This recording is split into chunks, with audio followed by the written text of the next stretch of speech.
अस्सलाम वालेकुम स्टूडेंट्स। अस्सलाम वालेकुम स्टूडेंट्स, आवाज़ आ रही है?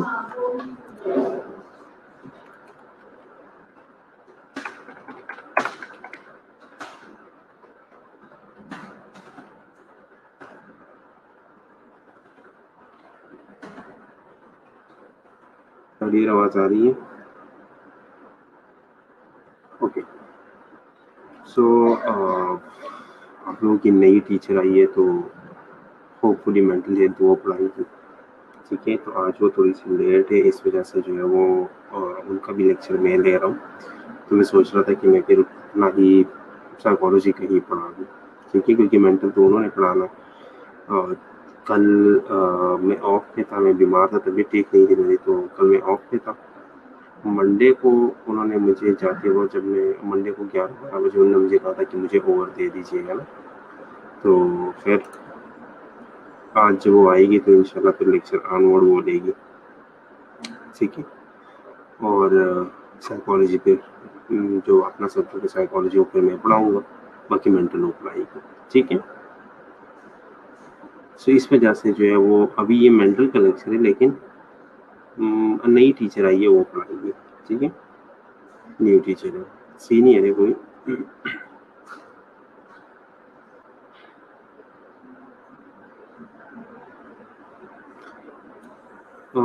नहीं, उन्होंने पहले पढ़ाया है मेंटल हेल्थ, उन्होंने पहले काफ़ी पढ़ाया है किसी और कॉलेज में।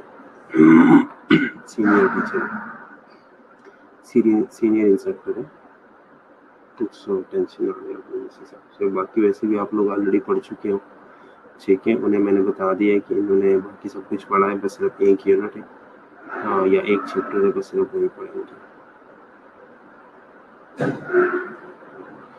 नहीं नहीं, ऐसा नहीं है। टीचर्स सारे तो नहीं जा रहे, ठीक है, लेकिन अब 1-2 टीचर्स गए हैं क्योंकि उनका बाहर हो गया था, इस वजह से, ठीक है। तो ऐसा कुछ नहीं है कि सारे टीचर्स जा रहे हैं। ठीक है, तो मेंटल हेल्थ पर होपफुली वो पढ़ाएगी, ठीक है। उनसे मेरी बात हुई है। ओके, जीन प्याजे की थ्योरी हम पढ़ रहे थे साइकोलॉजी में, ठीक है। साइकोलॉजी में अच्छा, लास्ट लेक्चर में कुछ 8-9 बच्चे थे, ठीक है। तब हमने जो ये रिवाइज किया था, ठीक है, कि जीन प्याजे कौन था, जीन प्याजे के कितने बच्चे थे, ठीक है। बच्चों का मैं बार बार कह रहा हूँ कि बच्चों का जिक्र इसके थ्योरी में इसलिए हम करते हैं क्योंकि इन्होंने अपने बच्चों के ऊपर, अपने बच्चों को स्टडी करके उनके ऊपर जो है वो थ्योरी डेवलप की थी, ठीक है। इनकी थ्योरी का नाम है कॉग्निटिव डेवलपमेंट, जिसके 4 स्टेजेस है: sensitive, motor, pre operational, concrete operational, informal operational stage, ठीक है। मैंने ये भी बताया था कि ये एक लेडर है, ठीक है। इनबॉर्न रिफ्लेक्सेस जो है वो वहाँ से स्टार्ट होता है, ठीक है, और फॉर्मल ऑपरेशन या जो एंड ऑफ एडोलेसेंस है वहाँ पे ख़त्म हो जाता है, ठीक है। एक एक स्टेज का भी मैंने शॉर्ट में बताया था, ठीक है, कि फर्स्ट स्टेज में जो है वो फिजिकल एक्शन और सेंसरी एक्सपीरियंसेस दोनों जो है वो इम्पोर्टेंट है, ठीक है, और सिंबॉलिक थिंकिंग जो है वो स्टार्ट होती है।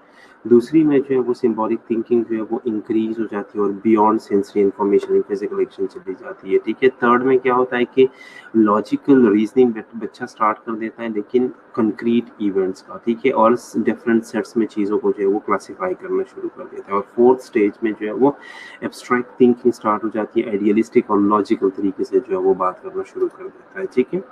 फिर फर्स्ट स्टेज हमने डिस्कस किया था कि फर्स्ट स्टेज में क्या है कि इन्फेंट जो जैसे मोबाइल होता है, ठीक है, साथ साथ एक स्कीमा बनता है, फिर उसके ऊपर दूसरी स्कीमास बनते हैं और कॉम्प्लेक्स स्कीमेटा जो है वो डेवलप होता है, ठीक है। इसी तरह बच्चा जो है उसका स्पेटियल, विजुअल और टेक्टाइल वर्ड जो है वो एक्सपेंड होता जाता है, ठीक है। जैसे कि अब स्कीमेटा का क्या मतलब है, जैसे बच्चा जो है वो रेटल को यूज़ करना सीखता है ना, कि रेटल को जो है वो शेक करेगा तो उससे साउंड प्रोड्यूस होगा। उसके हाथ में कोई भी टॉय आप पकड़ा दो, ठीक है, कोई भी टॉय उसके हाथ में वो शेक करके उसको साउंड प्रोड्यूस करने की कोशिश करेगा, ठीक है। और इसके अलावा जो है वो न्यू वेज में जो है वो भी टॉय को जो है वो इस्तेमाल कर सकता है,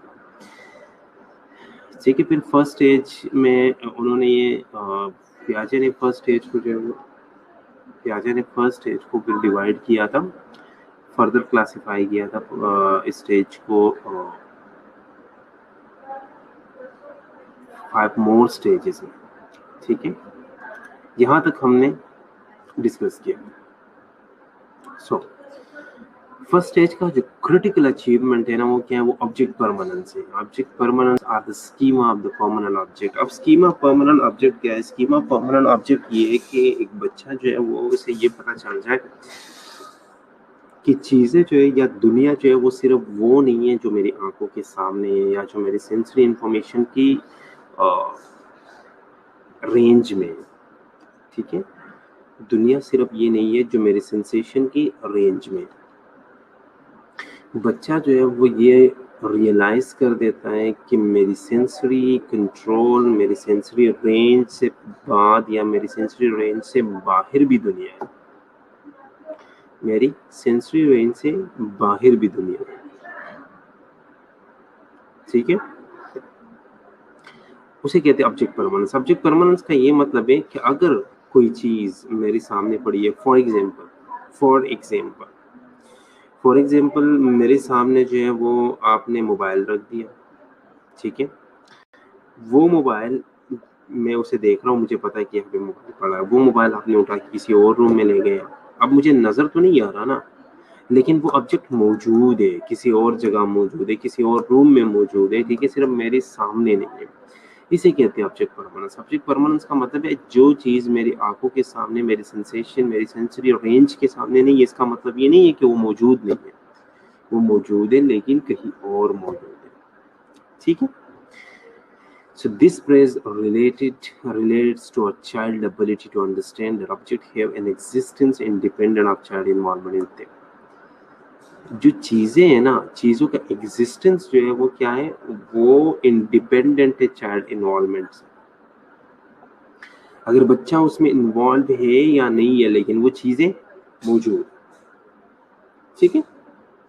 Infants learn to differentiate themselves from the world and are able to maintain a mental image of an object even when it is not present and visible.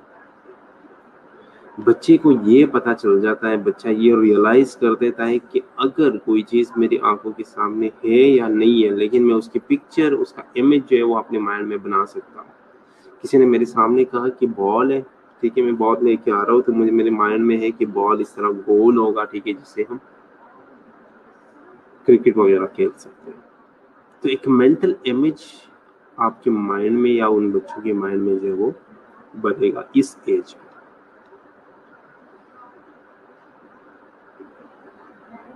When an object is dropped in front of infant, they look down to the ground to search for the object. That is, they behave for the first time as though the object has the reality outside themselves.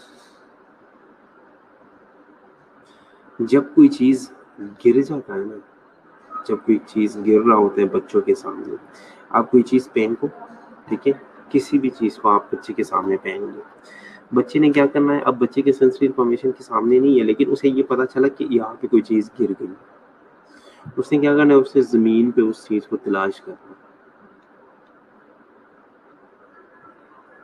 उसने नीचे देखना है कि चीज कहाँ पे पड़ी है, जो गिर गई है वो कहाँ पे मिल जाएगी, ठीक है। तो वो चीज जो वो देख रहा है, जो वो सर्च कर रहा है, ठीक है, वो चीज उसकी सेंसरी इंफॉर्मेशन के सामने नहीं है, लेकिन वो सर्च कर रहा है कि चीज है, मौजूद है, लेकिन कहाँ पे है वो सर्च कर रहा है। ये है फर्स्ट टाइम उसे पता चलता है कि उसकी सेंसरी इंफॉर्मेशन के आगे भी दुनिया है, उसकी सेंसरी रेंज के आगे भी दुनिया है, चीजें मौजूद है। ये ऑब्जेक्ट परमानेंस का स्टार्ट है, ठीक है, क्लियर है यहाँ तक?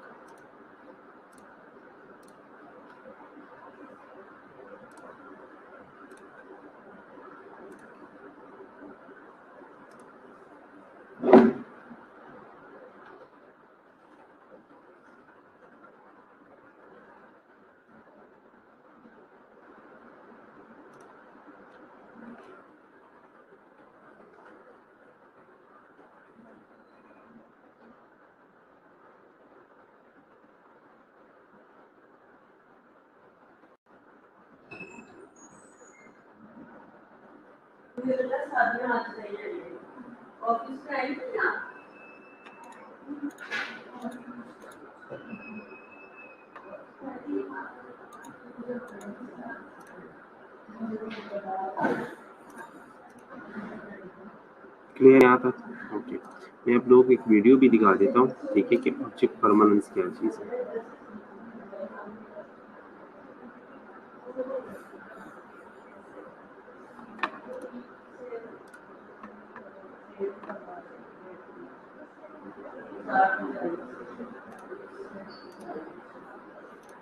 ठीक है, मैं आप लोगों को एक वीडियो दिखाता हूँ,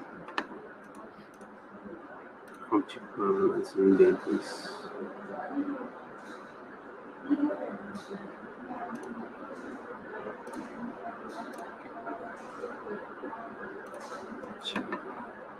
नजर आ रहा है आप लोगों को?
ठीक है, इसको समझ आ गई आप लोगों को व्हाट इज ऑब्जेक्ट परमानेंस? उसे वीडियो में क्या किया समझ आ गई आप लोगों को? देखिए दोबारा आप लोग देखो, मैं आप लोगों को साथ साथ एक्सप्लेन करता हूँ, ठीक है?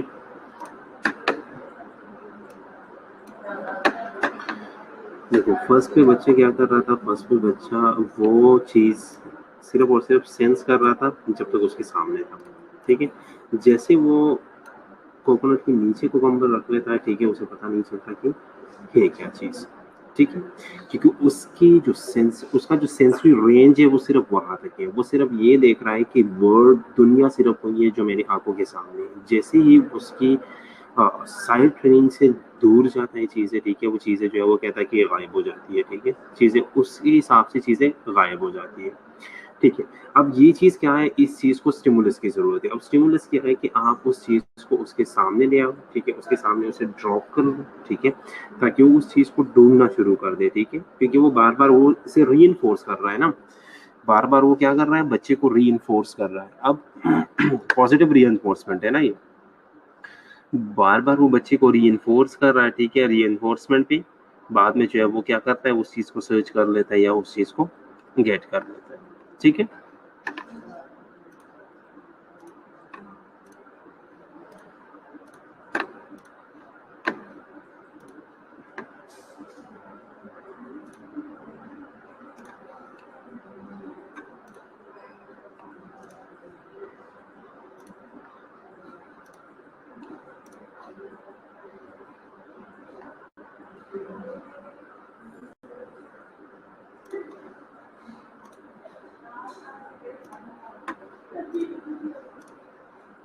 ठीक है, सो ऑब्जेक्ट परमानेंस की समझ आ गई? यहाँ तक कोई क्वेश्चन ऑब्जेक्ट परमानेंस में कोई क्वेश्चन हो तो पूछो।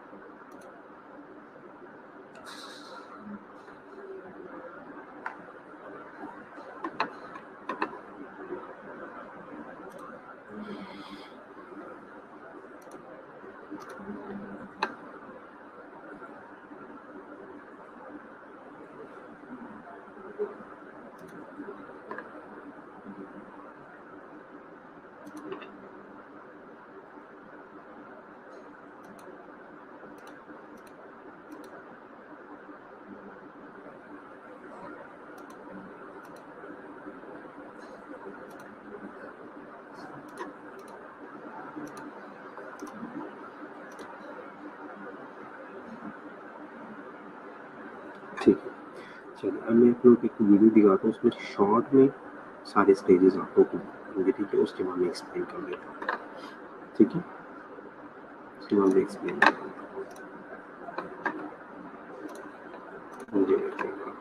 अभी हमने एक्सप्लेन किया ना कि किस किस स्टेज में क्या क्या होता है, एक दफा आप लोग देखो।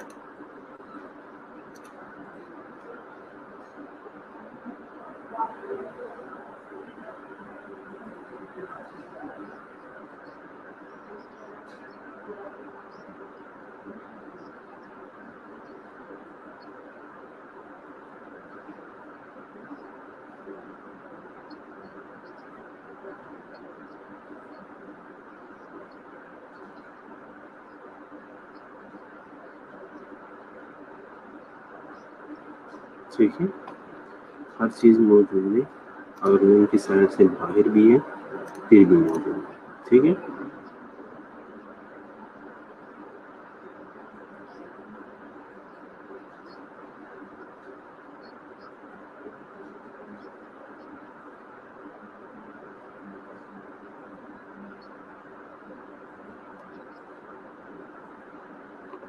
ठीक है, तो कुछ बच्चे ये भी करते हैं कि उन्हें अगर आप वो प्रीवियस एक्सपीरियंसेस को यूज करते हैं, ठीक है, जैसे हमने फर्स्ट स्टेज में क्या कहा कि प्रीवियस एक्सपीरियंसेस को यूज करके या प्रीवियस स्कीमास को यूज करके वो स्कीमाटास बनाते हैं, ठीक है, कॉम्प्लेक्स स्कीमाटास बनते हैं। अब इस स्टेज पे इसमें बच्चे ने क्या किया, उन्होंने उस टॉय को छुपाया, एक ब्लैक और एक वाइट शीट है, सॉरी एक ग्रीन और एक वाइट शीट है। अब ग्रीन के नीचे उन्होंने रख दिया, ठीक है, ग्रीन से उसने निकाल दिया, ठीक है, दोबारा से उसके सामने उन्होंने वाइट के अंदर रख दिया, लेकिन वो कहाँ पे ढूंढ रहा है, वो अब भी ग्रीन के अंदर या ग्रीन के नीचे ही ढूंढ रहा है। क्यों? क्योंकि उसका प्रीवियस स्कीमेटा उसे क्या कहता है कि प्रीवियसली उसे वो चीज़ वहाँ से मिली थी। ठीक है, तो कुछ बच्चे जो हैं वो इस चीज़ में गलती करते हैं क्योंकि वो उनका जो प्रीवियस एक्सपीरियंसेस है ना, वो उनसे मिस्टेक करवाते हैं। ठीक है, वो जो प्रीवियस स्कीमेटास बनी है वो स्ट्रेंथन हो रही है। ठीक है, न्यू स्कीमेटास मैंने आप लोगों को बताया था, इसमें क्या होता है कि अगर उसने ये सीखा कि रेटल जो है, रेटल को शेक करने से साउंड प्रोड्यूस होता है, रेटल को शेक करने से साउंड प्रोड्यूस होता है। ठीक है, अब उसने क्या करना है, दूसरा टॉय अगर आप उसे पकड़ा दो तो आप वो टॉय उसे क्या करेगा, वो उस टॉय को भी शेक करेगा। इसका मतलब है कि प्रीवियस जो स्कीमेटा है, ठीक है, वही यूज कर रहा है।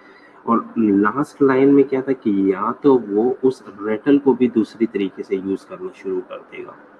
ठीक है, तो या तो वो अब यहाँ पे वो बच्चा क्या कर रहा है, वो उस चीज को दूसरे तरीके से यूज नहीं कर रहा, लेकिन जो उसकी प्रीवियस लर्न स्कीमेटा है, ठीक है, वो उसी स्कीमा को यूज करके उस चीज को ढूंढने की कोशिश कर रहा है। ठीक,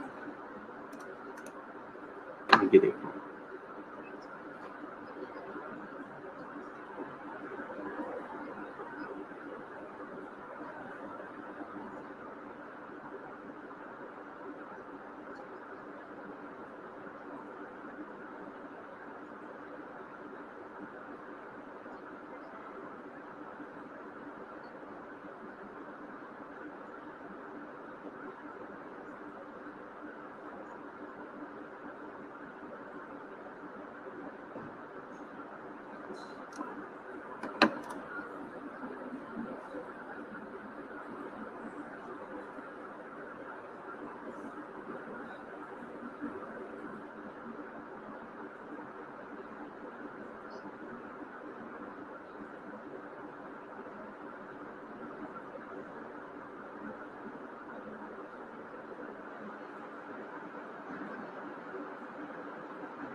ठीक है, यहाँ तक आप लोग देखो।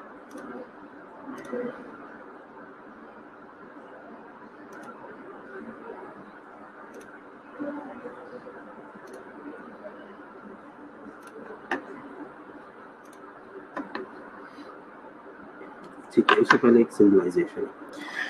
अब 18 मंथ्स की एज में बच्चे जो है वो मेंटल सिंबल्स बनाते हैं, चीज़ों की मेंटल सिंबल्स बनाते हैं, वर्ड्स यूज़ करना शुरू करते हैं जिसको हम सिंबलाइजेशन कहते हैं। ठीक है, विजुअल इमेज बना लेते हैं। अगर बॉल है, जिस तरह मैंने आप लोगों को बताया कि अगर बॉल है तो बॉल क्या है, वो गोल है, वो सारी चीज़ें वो बता देंगे। ठीक है, उससे पहले सेकंड स्टेज पे मैं जो वीडियो दिखा रहा था उसमें वो सेकंड स्टेज पे वो लोग जा रहे थे, लेकिन सेकंड स्टेज से पहले जो है वो हमें इन स्टेजेस को समझना पड़ेगा, जो कि फर्स्ट स्टेज को जो उन्होंने फर्दर 6 सब स्टेजेस में डिवाइड किए हैं। ठीक है, फर्स्ट स्टेज को उन्होंने सब स्टेजेस में डिवाइड किया है। सब स्टेजेस कौन कौन से? रिफ्लेक्स स्कीमा स्टेज है, primary circular, secondary circular, coordination of secondary circular, tertiary circular और invention of new mean through mental combination है। ठीक है, अब रिफ्लेक्स स्कीमा जो है वो 0 to 1 मंथ है। ठीक है, प्राइमरी सर्कुलर जो है वो 1 to 4 है, सेकेंडरी जो है वो 4 to 8 है, कोऑर्डिनेशन ऑफ सेकेंडरी जो है वो 8 to 12 है, टर्शियरी जो है वो 12 से 18 है। ठीक है, और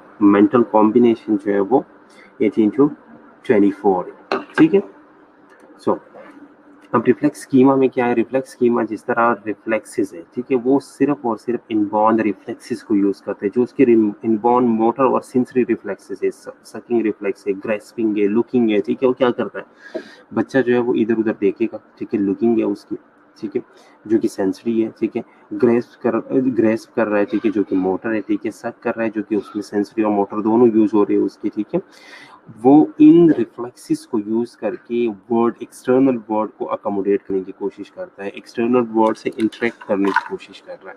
ठीक है, यहाँ पे वो ये सीख रहा है कि किस तरह जो है वो एक बॉडी जो है वो मूव कर रही है, ठीक है, एक बॉडी जो है वो वर्क कर रही है। Vision is blur and attention span remain shorter in infancy. Infancy के अंदर जो है या इन्फेंसी की एज में विजन जो है वो क्या होता है, वो ब्लर्ड होता है, ठीक है। जैसे ही एक चीज जो है वो सामने से थोड़ा सा दूर जाता है तो उन्हें फिर वो नजर नहीं आता, वो ब्लर्ड विजन होता है, ठीक है। दूसरा ये कि उनका अटेंशन स्पैन जो है वो बहुत कम होता है, ठीक है। They are not particularly aware of object to know they have disappear from side. उन्हें ये पता नहीं होता कि अगर उनकी नजर से कोई चीज जो है वो आप दूर रखो, ठीक है, फिर उन्हें ये पता नहीं है कि ये चीज मौजूद भी है कि नहीं मौजूद, ठीक, वो उसके बारे में अवेयर नहीं होते, ठीक है। अब बेबी जैसे 7 मिनट्स का हो जाए, 7 मिनट्स बाद जो है वो बर्थ से 7 मिनट्स बाद जो है ये फेसेस को देखना जो है वो प्रेफर करता है, ठीक है। The 3 primary achievement of this stage are, इस स्टेज की जो 3 प्राइमरी अचीवमेंट है मैंने ऑलरेडी आप लोगों को बताया कि क्या है। सकिंग है, विजुअल ट्रैकिंग है जो कि लोगों को ट्रैक कर रहा है, ठीक है, और हैंड क्लोयर है जो कि ग्रेस्पिंग से कर रहा है, ठीक है। सो सकिंग, ग्रेस्पिंग और लुकिंग से वो क्या क्या चीजें अचीव कर रहा है, सकिंग, विजुअल ट्रैकिंग और हैंड क्लोयर, ठीक है, ओके। नेक्स्ट फिर क्या है, प्राइमरी सर्कुलर रिएक्शन। अब प्राइमरी सर्कुलर रिएक्शन या primary circular stage 1 to 4 months जो है, ठीक है, इसमें क्या है कि coordinate activity of own body and 5 senses, जो उसके 5 सेंसेस है ना और जो उसकी अपनी बॉडी की एक्टिविटीज है उन चीजों को वो कोऑर्डिनेट करता है। जैसे कि तम को सक करना, अब वो तम को सक कर रहा है, कौन कौन सी चीजें जो है वो कोऑर्डिनेट कर रहा है, तम को वो सक कर रहा है तो उसका सकिंग रिफ्लेक्स भी यूज होता है, ठीक है, उसके रिफ्लेक्सेस भी यूज हो रहे हैं, उसके सेंसेस भी यूज हो रहे हैं, ठीक है, उसे मूव कर रहा है, ठीक है, उसे देख रहा है, ठीक है, उसे टच कर रहा है, ठीक है। Reality remains subjective, does not seek stimuli outside of its visual field, display curiosity. इसमें भी सेम वही है, ठीक है, सब्जेक्ट जो है वो सब्जेक्टिव होता है इसमें भी बच्चा, ठीक है, अपनी ही एक्टिविटीज को या अपनी ही बॉडी की एक्टिविटीज को कोऑर्डिनेट कर रहा है। बाहर की दुनिया उसके लिए अब भी ब्लर्ड है, अगर उसके रेंज से बाहर जाता है, उसके विजुअल फील्ड से जो चीज़ें बाहर है, ठीक है, वो बाहर है। जो उसकी विजुअल फील्ड के अंदर है वही उसकी दुनिया है, वही उसका दुनिया है, ठीक है। वो उसे पता है कि बस इतना ही जो है वो चीज़ें मौजूद है, इतनी चीज़ें मौजूद है, इससे बाहर कुछ भी नहीं है, ठीक है। लेकिन वो एक क्यूरोसिटी जो है वो डिस्प्ले कर रहा है कि इससे बाहर कुछ है भी कि नहीं है, ठीक है, वो क्यूरोसिटी जो है वो शो कर रहा है। Babies notice object and start following their movement, ठीक है, बेबीज क्या करते हैं, मूवमेंट को, ऑब्जेक्ट्स को जो है वो नोटिस करता है और उनकी तरफ जो है वो जाने की कोशिश करता है। They continue to look where in object was but for only a few movement they discover their eyes, arm, hand and feet and the force of acting in object. ये चीजों को देखता रहता है कि चीजें जो है वो कहाँ जा रही है, कहाँ भी पड़ी है, ठीक है। अगर आप कोई चीज उससे दूर लेके जाते हो ना तो वो कुछ हद तक देखेगा, लेकिन वो फॉर अ शॉर्ट टाइम, ठीक है, बहुत कम टाइम के लिए वो चीज़ों को नोट करेगा। उसके बाद वो अपने आईज, अपने आर्म, हैंड्स, फीट, इन चीज़ों को जो है वो देखना, अपनी ही बॉडी को डिस्कवर करना जो है वो शुरू कर देगा। This stage is marked by response to familiar images and sound, including parent, patient, and anticipatory responses to familiar event, such as opening up mouth for a spoon. इस स्टेज में क्या होता है कि जो फेमिलियर चीज़ें होती हैं ना उन चीज़ों के खिलाफ जो है ये बच्चा रिस्पॉन्स करना शुरू कर देता है, जैसे कि पेरेंट के फेसेस या बच्चे के साथ जो भी ज़्यादा जो है वो खेलता रहता है, जो भी उनसे बातें करता है, जैसे ही वो बंदा सामने आएगा ये बच्चा जो है ये उसकी तरफ जो है वो मूव करना शुरू कर देगा, चाहे वो पेरेंट्स है, चाहे वो कोई और है, चाहे वो कोई नर्सिंग ऑब्जेक्ट है, ठीक है। जो भी बंदा उसके सामने, जो बंदा उस बच्चे के साथ फेमिलियर होगा, जैसे वो सामने आएगा ये बच्चा जो है उसकी तरफ मूव करने की कोशिश करेगा। या जो फेमिलियर इवेंट्स होती है, फेमिलियर इवेंट्स क्या है उस बच्चे के लिए, फॉर एग्जांपल आप उस बच्चे को खिला रहे हो स्पून के साथ, ठीक है, आपने एक दिन स्पून के साथ खिलाया उसे, ठीक है, दूसरे दिन खिलाया, 2-3 दिन आपने खिलाया स्पून के साथ, ठीक है, फिर वो फेमिलियर हो गया उस चीज़ के लिए, है ना, उसका इवेंट जो है फेमिलियर हो। जैसे आप स्पून उसके मुंह की तरफ लेके आओगे वो क्या करेगा, वो अपना माउथ ओपन करेगा, ठीक है, क्योंकि वो क्या है, वो उसके लिए फेमिलियर इवेंट है वो, ठीक है। तो फेमिलियर ऑब्जेक्ट्स को रिस्पॉन्स करना, फेमिलियर इवेंट्स को रिस्पॉन्स करना इस स्टेज का मेन कॉन्सेप्ट है या इस स्टेज का मेन टारगेट है, ठीक है। In infant, actions become less reflective and intentionally emerge. अब रिफ्लेक्सिव जो है, जो ऑलरेडी जो ऑटोमेटिक है, रिफ्लेक्सेस क्या है, ऑटोमेटिक होती है ना, ये जो ऑटोमेटेशन है ना, ये ख़त्म होता जाता है, ठीक है, इस स्टेज में ये कम होता जाता है और इंटेंशनली जो है वो इंटेंशियलिटी जो है वो इमर्ज हो रही है। इंटेंशियलिटी क्या है, वो इंटेंशनली जो है वो फेमिलियर ऑब्जेक्ट्स को फॉलो करता है, इंटेंशनली फेमिलियर इवेंट्स को रिस्पॉन्स देना शुरू कर देता है, ठीक। तो ये क्या, ये प्राइमरी सर्कुलर रिएक्शन है। अब स्टेप बाय स्टेप आप लोग देख लो। फर्स्ट स्टेप में उन्होंने क्या किया, सिर्फ अपने ही रिफ्लेक्सेस को देख रहा था, उसके अपने रिफ्लेक्सेस जो है वो स्ट्रांग हो रहे थे 1 महीने में। वो कौन कौन से थे, वो सकिंग रिफ्लेक्स था, वो लुकिंग था, ठीक है, वो ग्रेस्पिंग था। वो 3 चीजें उस स्टेज पे वो 1 महीने के अंदर अंदर क्या कर रहा था, वो स्ट्रेंथन कर रहा था। अब अगले 3 महीनों में उसका काम क्या था, अगले 3 महीने 1 to 4, ये जो 3 महीने है, इसमें उसने क्या किया, इसमें उसने इंटेंशियलिटी को जो है वो इमर्ज करना शुरू किया, ठीक है, रिफ्लेक्सेस जो है उसकी कम होती जा रही है। क्लियर है यहाँ तक, क्लियर है यहाँ तक?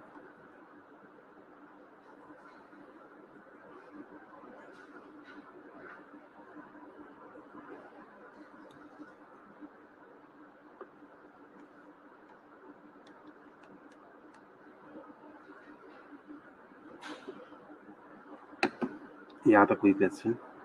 ठीक है, so next is secondary circular reaction. अब सेकेंडरी सर्कुलर जो है वो नेक्स्ट फिर 4 मंथ्स के लिए, 4 to 8 मंथ्स, ठीक है, seek out new stimuli in the environment. अब इसमें बच्चा क्या करता है, एनवायरनमेंट के अंदर नया स्टिमुलस ढूंढने की कोशिश करता है। Start both to anticipate consequences of own behaviour and to act purposely to change the environment, beginning up intentional behaviour.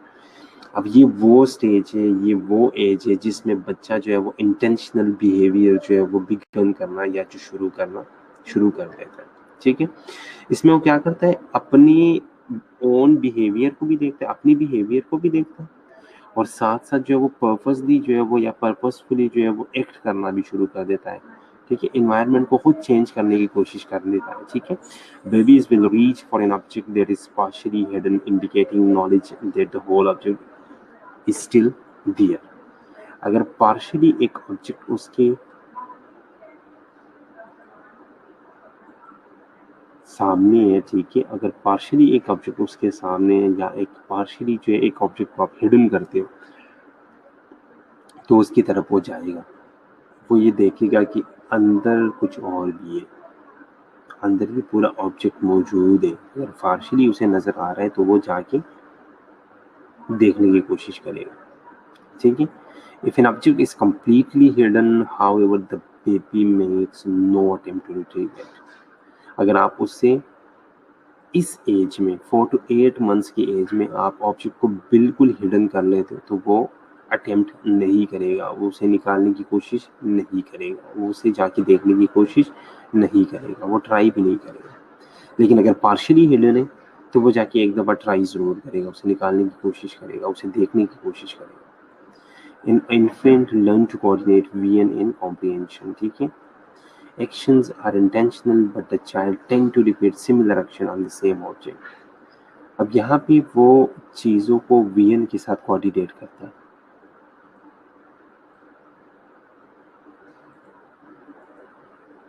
ठीक है। एक्शन उसकी इंटेंशनल है, लेकिन वो सिमिलर एक्शन सिमिलर ऑब्जेक्ट्स के लिए रिपीट करेगा। अगर ऑब्जेक्ट सेम है, जिस तरह एक बच्चे ने किया, उसे पता था, ठीक है, उसने क्या किया, उन्होंने क्या किया, एक वाइट शीट और एक ग्रीन शीट लिया, वाइट एक दफ़ा ग्रीन के नीचे रखा, उसने ग्रीन से निकाल दिया, फिर ग्रीन के नीचे रख के वहां से निकाल के उन्हें व्हाइट के नीचे रख दिया, उसके सामने रखा। लेकिन फिर भी वो क्या कर रहा था, वो सेम ऑब्जेक्ट के लिए सेम एक्शन यूज कर रहा था, सिमिलर एक्शन यूज कर रहा था। क्या कर रहा था वो जाके ग्रीन शीट को उठा के उसके नीचे उस चीज को सर्च कर रहा था, ठीक है। सो नॉवल बिहेवियर और नॉट येट इमिटेटेड, ठीक है, और नॉवल बिहेवियर जो है वो यहाँ पे स्टेज पे अभी तक वो नकल किसी का नहीं उतार सकता, ठीक है।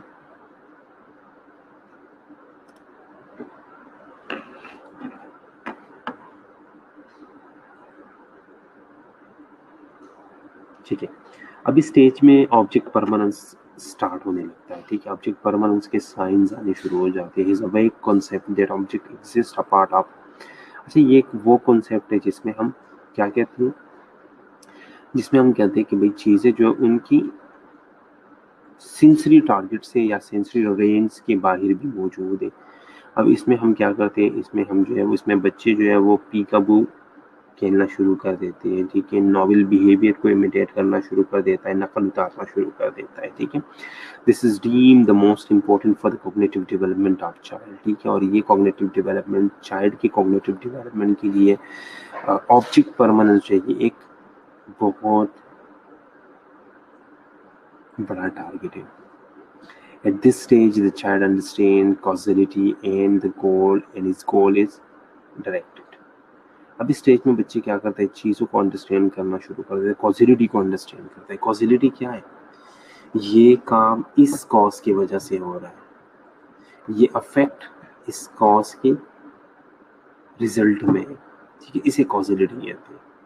और दूसरा ये वो गोल डायरेक्टेड हो जाते हैं। अगर कोई काम कर रहे तो किसी मकसद के लिए करेंगे। ठीक है, so the very earliest understanding of object permanence emerge as the child is now able to retrieve an object when it is concealment is observed. अब वो चीज़ों को निकालने की कोशिश करेगा, लेकिन अगर वो कंसीलमेंट ऑब्जर्व करेगा तब, अगर आप उसे उस चीज़ को उसके सामने छुपाते हो तो वो उस चीज़ को निकालने की कोशिश करेगा। अगर आपने उसके सामने नहीं छुपाया, कंसीलमेंट अगर उसने ऑब्जर्व नहीं किया, तो वो उस चीज़ को निकाल नहीं पाएगा। लेकिन अगर उसने कंसीलमेंट ऑब्जर्व किया है, उसे ये पता है कि मेरे सामने इस चीज़ को छुपाया गया है, तो वो उस चीज़ को निकालने की कोशिश ज़रूर करेगा और उसे निकालेगा। ठीक है, this stage is associated with a classic A not be error. और इस स्टेज को हमने स्पेशली एसोसिएट किया किस चीज़ के साथ, ए नॉट बी एरर के साथ। अब मैं ए नॉट बी एरर आप लोगों को समझाता हूँ कि what is a not be error. ठीक है, ये वीडियो देख लो।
नॉट बी एरर क्या है, नॉट बी एरर वो था जो वो बच्चा कर रहा था उस टाइम पे। वो जो ग्रीन शीट और येलो शीट वाली बात याद है कि ग्रीन शीट और येलो शीट के साथ वो क्या कर रहा था, एक शीट येलो नहीं सॉरी वाइट शीट के साथ शीट के साथ एक चीज़ के अंदर वो चीज़ ढूंढ रहा था, लेकिन वो कहीं और मौजूद था। मैंने आप लोगों को कहा है कि आप लोग अटेंडेंस मार्क कर लो, आप लोग सारे प्रेजेंट बोल रहे हैं।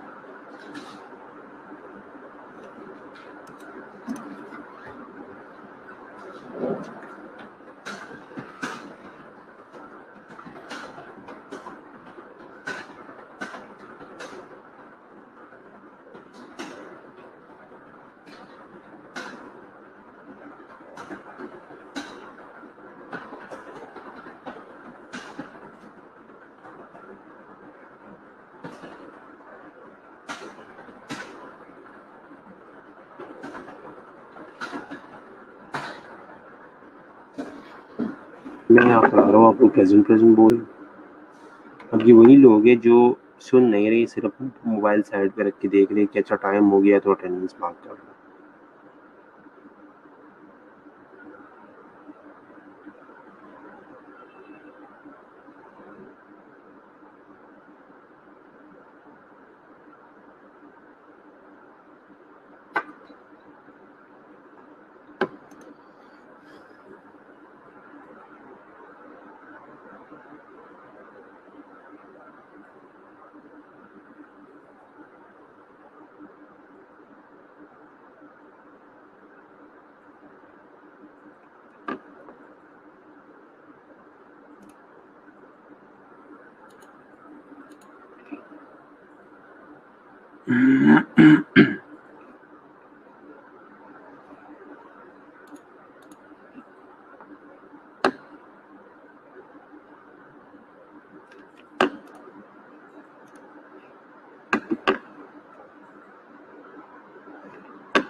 ओके, वीडियो देख लो जरा, ये ना वीडियो है।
थर्ड ईयर का भी है मेरा एक्चुअली।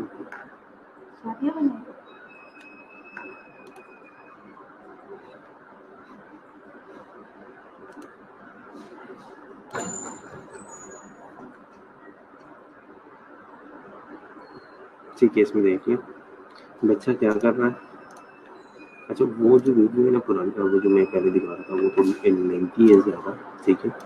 उसमें वो बच्चा जो है वो उस चीज़ को करने की कोशिश कर रहा है। इसमें देख रहे हैं ये शॉर्ट वीडियो में, इसमें आपको जल्दी से उसने क्या किया, ऑब्जेक्ट को छुपाया एक जगह पे, ठीक है, उसने निकाल दिया। अब यहाँ पे देख लें, चीज़ें दो हो गई। ऑब्जेक्ट को उसके सामने छुपा दिया, ठीक है, उसने निकाल दिया, ए पोजीशन से उसने निकाल दिया, ठीक है।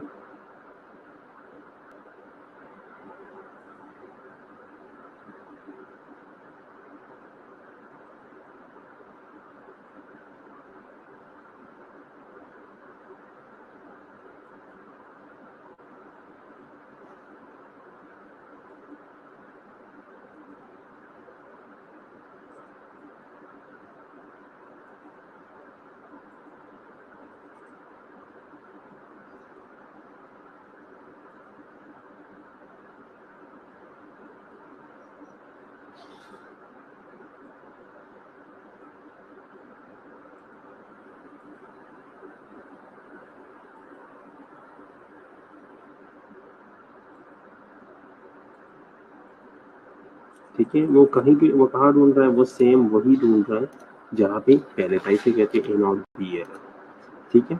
ए नॉट बी एरर का क्या मतलब है, दो लोकेशंस हैं ए और बी, आपने ए में जो है उस ऑब्जेक्ट को छुपाया उसके सामने, ठीक है, उसे निकाल दिया।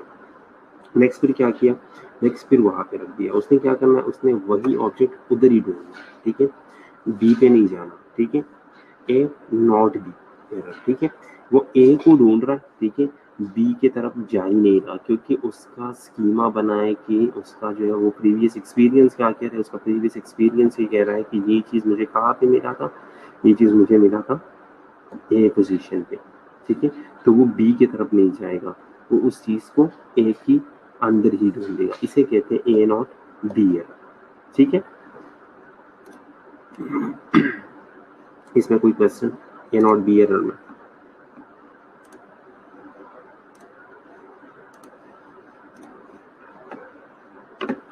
ए नॉट बी एरर में कोई क्वेश्चन?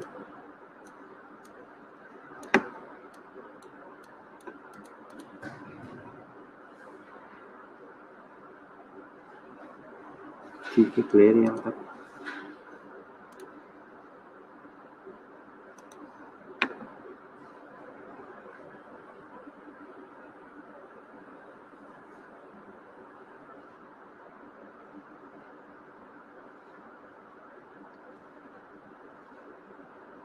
ठीक है, ओके। नेक्स्ट स्टेज में क्या करता है, नेक्स्ट टर्शरी सर्कुलर रिएक्शन है, जो कि फर्स्ट स्टेज का लास्ट है, ठीक है, फर्स्ट स्टेज का लास्ट स्टेज है, ठीक है, बल्कि फर्स्ट स्टेज का सेकंड लास्ट है, इसके बाद एक नोवेल बिहेवियर या कॉम्बिनेशन भी आएगा, ठीक है। सो टर्शरी सर्कुलर में क्या करता है, टर्शरी सर्कुलर में वो नोवेल बिहेवियर जो है वो इमिटेट करना शुरू कर देता है, ठीक है। इसके अलावा जो है वो क्या करता है, उससे अगर कोई चीज़ उसकी परसेप्शनल फील्ड या परसेप्शुअल फील्ड के अंदर छुपाया जाए तो उस चीज़ को वो लोकेट करेगा, लेकिन अगर उसके परसेप्शुअल फील्ड या विजुअल फील्ड से बाहर आप उस चीज़ को छुपाते हो तो फिर वो जो है उस चीज़ को लोकेट नहीं कर पाएगा। नेक्स्ट स्टेज जो हमारा है, invention of new mean through mental combination, जो कि स्टेज का सबसे लास्ट स्टेज है, ठीक है। Symbolic thought using symbolic representation of even in object show sign of reasoning, uses one tie to reach for and get another attain object permanence। यहाँ पे object permanence जो है वो कंप्लीट हो जाता है, ठीक है। सिंबॉलिक थिंकिंग उसके अंदर जो है वो शुरू हो जाती है, वो एक टॉय को यूज करेगा दूसरे टॉय तक पहुंचने के लिए, उसे ये पता है कि किसी चीज़ को किस तरह गेट करते हैं, किसी चीज़ को किस तरह हासिल करते हैं, ठीक है। सो वो एक चीज़ से दूसरी चीज़ को अपनी तरफ लेके आएगा, ठीक है, एक चीज़ को यूज़ करेगा दूसरी चीज़ को खींचने के लिए, दूसरी चीज़ को पास लाने के लिए, ठीक है। उसे अब ये पता है कि मैंने करना क्या है, ठीक है। मेंटल कॉम्बिनेशंस उसकी जो है वो सिंबॉलिक थिंकिंग जो है वो स्टार्ट हो रही है यहाँ पे, ठीक है। और ऑब्जेक्ट परमानेंस जो है वो अटेन हो जाता है, उसे ये पता चल जाता है कि ये चीज़ अगर मेरे सामने नहीं है तो ये कहीं और मौजूद है। ये है object permanence in the impossible event. आप लोग यहाँ पे एक दफ़ा देख लो, ठीक है। फर्स्ट क्या है, the silver screen is lying flat on the table and the red box is fully visible, ठीक है। सिल्वर स्क्रीन आप लोग ये देख लो, वन जो है सिल्वर स्क्रीन बिल्कुल टेबल के ऊपर पड़ा है और रेड बॉक्स जो उसे नजर आ रहा है, ठीक है। टू में देख लो, the silver screen has begun to rotate but the red box is largely visible. अब सिल्वर स्क्रीन जो है वो हम रोटेट कर रहे हैं, लेकिन रेड बॉक्स जो है वो फिर भी नजर आ रहा है। थर्ड भी क्या है कि the silver screen is now vertical blocking the red box. अब रेड बॉक्स जो है वो बिल्कुल हिडन, ठीक है। और फिर फोर्थ भी क्या है, the silver screen continue to rotate blocking the red box which has started to drop through the trap door. अब उस चीज को हम ड्रॉप कर रहे हैं, उसे रोटेट कर रहे हैं, उसे ड्रॉप करके हम उस चीज को छुपाने की कोशिश कर रहे हैं। अब the silver screen is completely flat apparently having rotated through the red box which is actually now under the table, ठीक है। अब हमने क्या किया, हमने उस रेड बॉक्स को, उस सिल्वर स्क्रीन को बिल्कुल रोटेट कर लिया, ठीक है, और उस चीज को नीचे कर लिया उससे। So the silver screen is rotating back toward the infant but still block the red box. The silver screen is again flat and the box is fully visible to the infant। हमने क्या किया, हम उसे अब दिखा रहे हैं कि कोई चीज़ जो है वो मौजूद है, अगर आपके परसेप्शनल फील्ड से वो निकलता है। हमने क्या किया, स्टार्ट में उसके सामने एक चीज़ रख दिया, ठीक है, सामने एक शीट रख दिया, शीट को थोड़ा सा रोटेट किया, फिर वो नज़र आ रहा था, फिर वो शीट से नीचे कर दिया, फिर हमने उसे दिखाया। ये असल में ऑब्जेक्ट परमानेंस हम उसे दिखा रहे हैं, हम उसे दिखाने की कोशिश कर रहे हैं। यहाँ पे आप लोग देख लो, हम उसे क्या कर रहे हैं, सबसे पहले एक ऑब्जेक्ट मेरे सामने पड़ा है, ठीक है, इस इन्फेंट के सामने जो है एक ऑब्जेक्ट पड़ा है, ठीक है, वो उसे देख रहा है कि यहाँ पे ऑब्जेक्ट मौजूद है। अब उस ऑब्जेक्ट को मैं क्या करता हूँ, उस ऑब्जेक्ट को मैं छुपाता हूँ, ठीक है, फिर भी ये बच्चा यहाँ पे मौजूद है, वो देख रहा है कि ये ऑब्जेक्ट है भी कि नहीं है, ठीक है।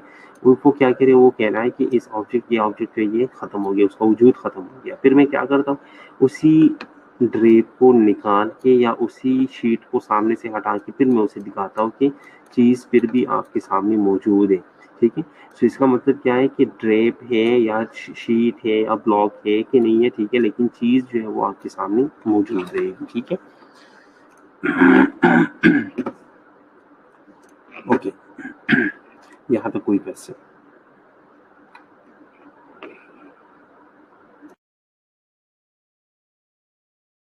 यहाँ तक फर्स्ट स्टेज जो है वो कंप्लीट है। सेंसरी मोटर स्टेज जो है वो यहाँ तक कंप्लीट हो गया। सेंसरी मोटर स्टेज के अंदर जो है वो 6 फर्दर स्टेजेस थे, ठीक है, वो यहाँ तक कंप्लीट हो गए। किसी भी स्टेज में यहाँ तक फर्स्ट स्टेज की सब स्टेजेस में भी अगर कोई इशू है तो पूछे।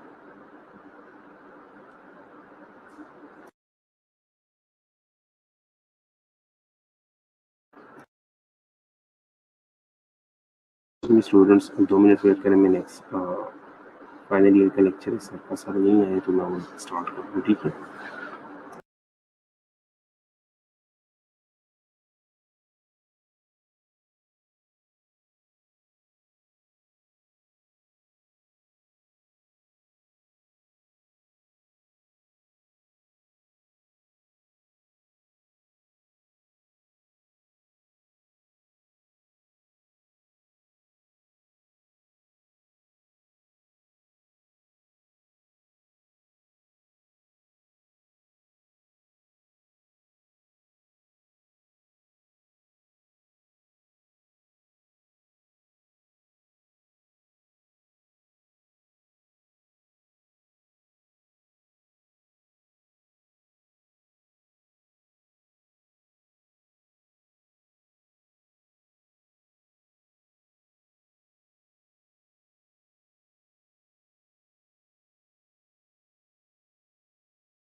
ओके स्टूडेंट्स, सो किसी का कोई क्वेश्चन नहीं है?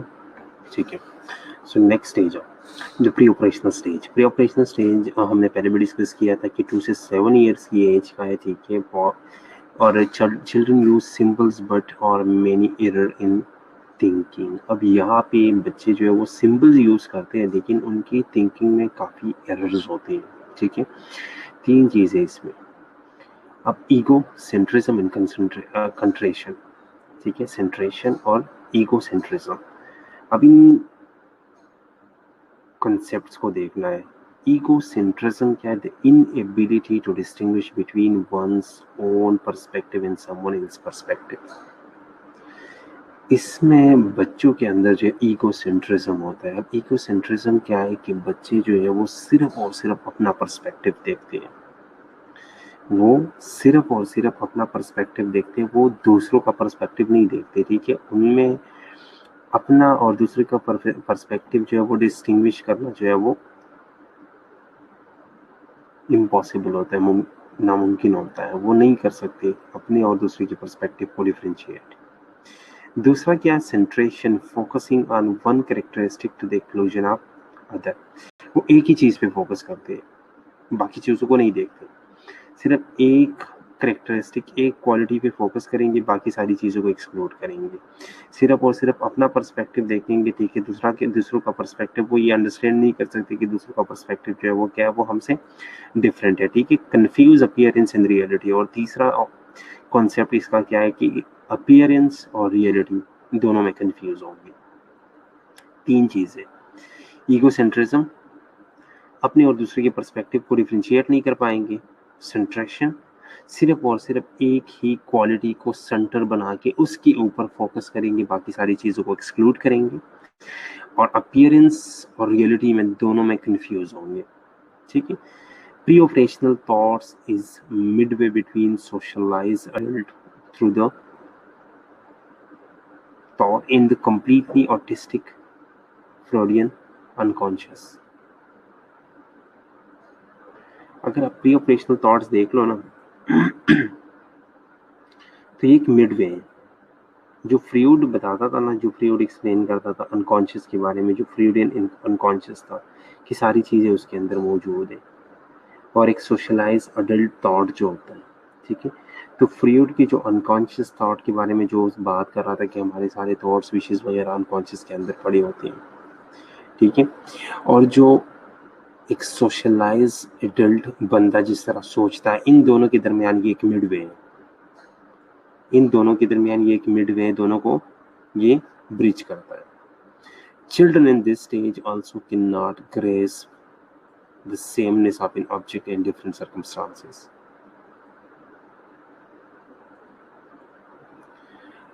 अगर आप इस स्टेज पे बच्चे को सेम चीज डिफरेंट सर्कमस्टांसेस में आप दिखाते हो ना, तो वो उस सेमनेस को ग्रेस्प नहीं कर पाएगा, उस सेमनेस को जो है वो क्लिक नहीं कर पाएगा।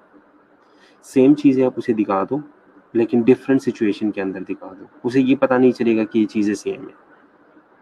फॉर एग्जाम्पल, द सेम डोल इन अ carriage, a grip or a chair is perceived to be 3 different object।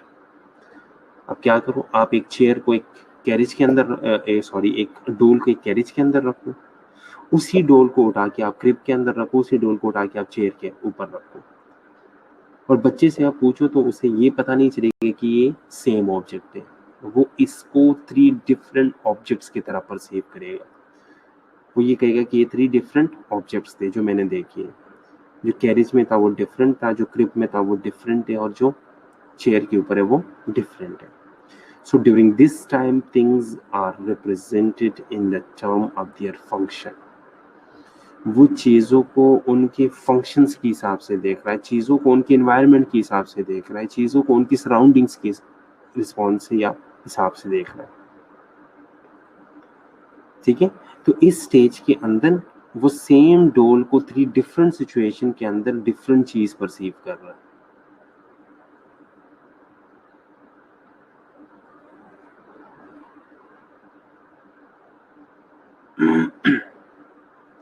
ठीक है, वो उनके फंक्शंस के हिसाब से उस चीज को रिप्रेजेंट कर रहा है। जैसे कि चाइल्ड जो है वो डिफाइन कर रहा है कि बाइक जो है वो क्या है, बाइक जो है वो राइड के लिए यूज हो रहा है, एक होल जो है उसे डिग किया जाता है, ठीक है। फंक्शंस के हिसाब से वो चीजों को रिप्रेजेंट कर रहा है, एक्सप्लेन कर रहा है, ठीक है। In this stage, children begin to use language in drawing in more elaborative way.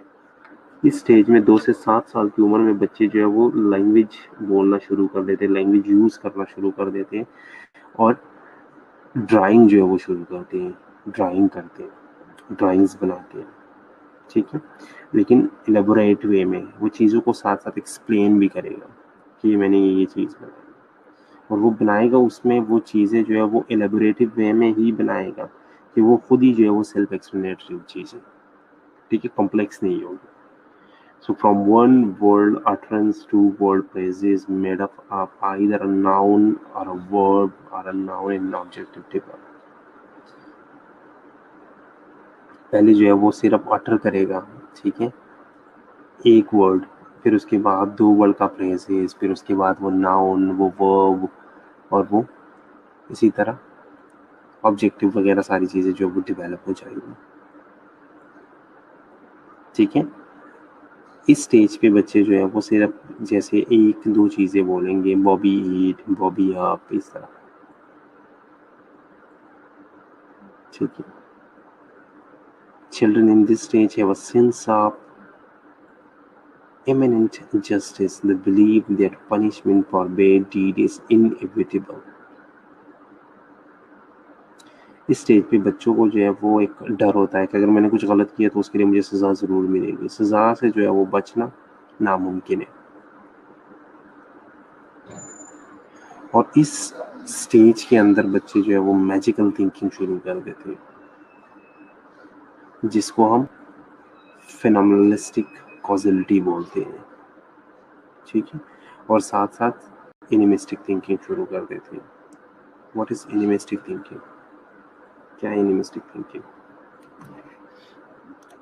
ये थ्योरी आप लोगों ने पढ़ी भी है सेकेंड ईयर में।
एनिमिस्टिक थिंकिंग क्या है? एनिमिस्टिक थिंकिंग ये है जैसे कि वो बच्चा अगर फॉर एग्जांपल बच्चा अगर रोड पे जा रहा है, ठीक है, जेब्रा क्रॉसिंग है, ठीक है, तो वो कहेंगे कि ये किसी ऊपर से जो है वो चीज़ें गिरी थी, इधर रोड आ गई है, ठीक है, तो इस वजह से ये, या जैसे हम साइड वॉक की बात कर ले, ठीक है, तो वो ये कहेगा कि ये रास्ते जो है ये ऊपर से कहीं जो है वो नीचे गिरे, इसलिए इस तरह ये पड़े हैं, ठीक है। स्टार्स को अगर देखेगा तो ये कहेगा कि यार ये स्टार्स जो है ये अगर चमक रहे हैं तो ये बहुत खुश है, ठीक है। एनिमिस्टिक थिंकिंग करेगा, ठीक है, उन चीज़ों को उस हिसाब से देखिएगा।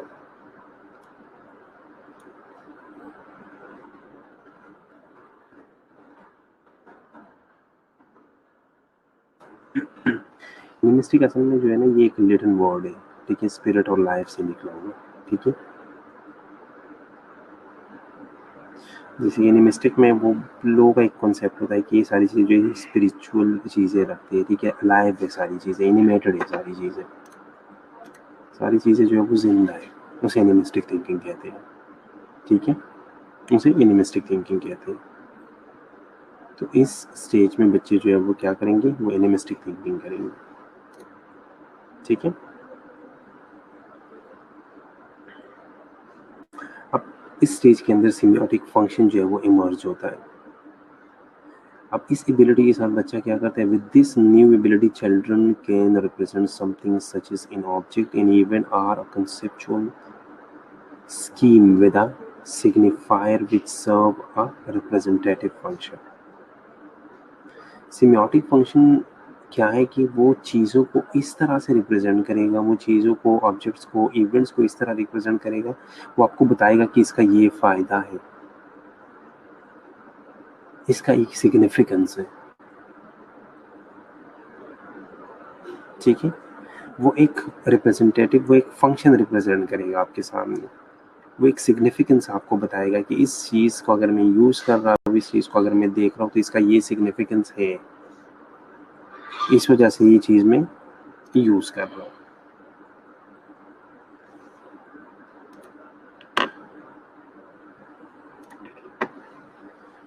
थ्री माउंटेन टास्क, ये मैं आगे एक्सप्लेन करता हूँ थ्री माउंटेन टास्क वीडियो के साथ, मैं आप लोगों को वीडियो भी दिखाता हूँ, ठीक है।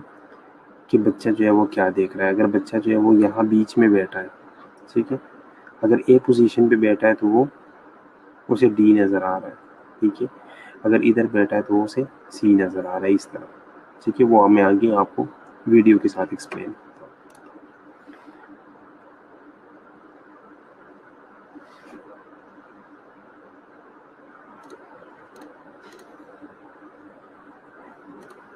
ठीक है। ये मैं आप लोगों को वीडियो शेयर करता हूँ, ये देखिए।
ठीक है, अब ये जो 3 माउंटेन एक्सपेरिमेंट है ना, ये क्या है, ये असल में ईगो सेंट्रिज्म था।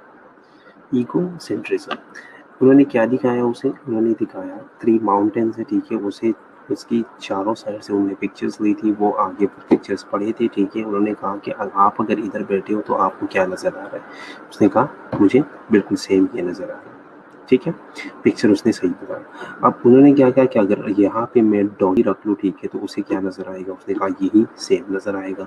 अगर डॉली को मैं उधर रख लूँ तो क्या नज़र आएगा, उन्होंने कहा यही सेम नज़र आएगा। तो ये क्या है, असल में ये इगोसेंट्रिज्म है, जो कि 2 to 7 ईयर्स की एज तक है, ठीक है। 2 to 7 ईयर्स तक जो है वो बच्चा अपने और दूसरों की पर्सपेक्टिव को डिस्टिंग्विश नहीं कर सकता, ठीक है। अब जिस बच्चे ने कहा कि जो 8 ईयर्स का बच्चा जब वो लोग ले आए, ठीक है, 8 ईयर्स 9 ईयर्स का बच्चा वो लोग ले आए, ठीक है, तो उसने क्या कहा, उसने फिर उस पर्सपेक्टिव जो है वो चेंज कर दिया। उसने कह दिया कि अगर डॉली जो है ये उस साइड पे, तो उसे ये पिक्चर नहीं बल्कि ये पिक्चर नजर आएगा। या उसने जो है ये बताया, ये पूछा गया कि इस पिक्चर को देखने के लिए डॉली को हमें किधर प्लेस करना पड़ेगा, तो उसने एग्जैक्टली यही बताया। उसने अपना और दूसरों का जो पर्सपेक्टिव था वो डिस्टिंग्विश कर लिया। लेकिन उस तक या डिस्टिंग्विश तक पहुंचने के लिए उसे टाइम कितना लगा, 8 साल, ठीक है। 2 to 7 ईयर्स की एज या 4 to 7 ईयर्स के सारे बच्चों को ले आया वो, ठीक है, उनसे ये उसने ये एक्सपेरिमेंट किया उनके ऊपर। वो अपनी और दूसरों की पर्सपेक्टिव को डिस्टिंग्विश नहीं कर सकते थे, ठीक है।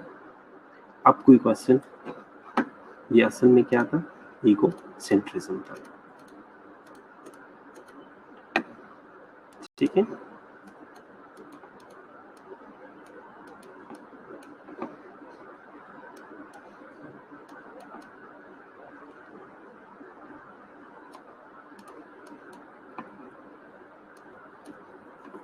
क्लियर है, अब कोई क्वेश्चन?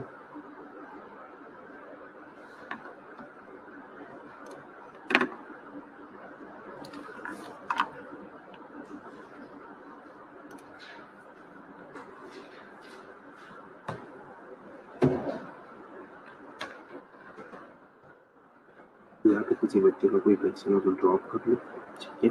मैं आप लोगों की अटेंडेंस मार्क करने लगा, वो अटेंडेंस मार्क कर लो, लेकिन सिर्फ और सिर्फ एक दिन, सिर्फ 1 टाइम अटेंडेंस मार्क करनी, बार बार प्रेजेंट करना नहीं बोलना, ठीक है।